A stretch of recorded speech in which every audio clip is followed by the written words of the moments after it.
at the bottom. I think that in essence is the way I would put it. Tom, from your findings, is it a government out of touch in terms of really answering the questions and needs of Kenyans on the ground? I can't say from the findings that the government is necessarily out of touch, but what's clear from our findings as well as Angela's is that whatever the government has been doing is yet to have much of an impact. Yes, there's been recognition of the fertilizer subsidy. There's been a lot of publicity about the Hustler Fund, but this expression that Kenyans like to use, end of the day, I mean, the government is in an extremely difficult position because the national and international requirements of debt servicing, with so much of it in foreign currency, and the huge remaining amount that's in recurrent expenditure leaves very, very little for development or some of these programs. And again, I'm not an economist. I like listening to Dr. David D. whenever he's on.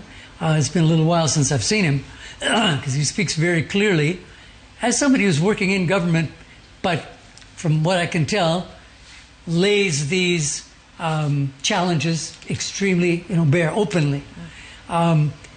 And I really wonder over the next year or two, given the international factors, some of which Honorable Nonro mentioned, about the Ukraine war and so on and so forth, the impact that it's having on the shilling, whether a year from now, with the best of intentions, even if there is a tightening of lossage through corruption, how far the government's going to be able to get, especially as the Kenyan population continues to grow.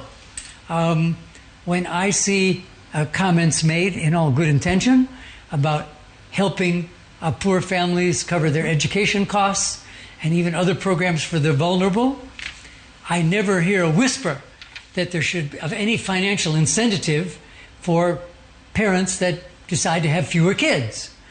So that a family with, I'm not saying having kids is bad, but the fact that a family with 7 or 8 versus a family with 2 or 3, their household economy is going to be very, very different in terms of the needs that they put onto the public sector, whether at the county or the national level. And that's another thing that was mentioned from some of the contributors, that with increasing expenditures in the budget in some of these ministries, in agriculture and health especially, and even housing, which constitutionally are supposed to be county functions, one wonders how that's going to be sorted out. I know we heard a lot of discussion about that at the devolution conference.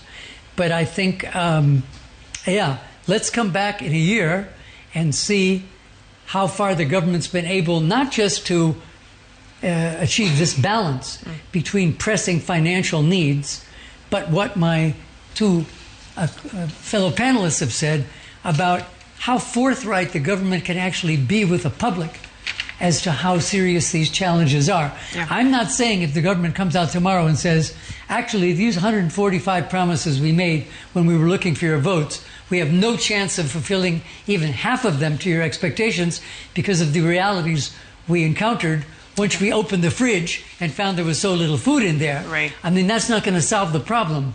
But I think the people who are running the political aspect of the government's development program is going to have to sit seriously and think, how forthright do we have to be to kind of reduce expectations? Because the last thing you want to do is go to an election with people like Caroline here saying, 145 promises and only a handful have been implemented. If the government does some course correction, at least in public communication, to match the realities. Let's cross over now to the cabinet room where Nimrod and Sam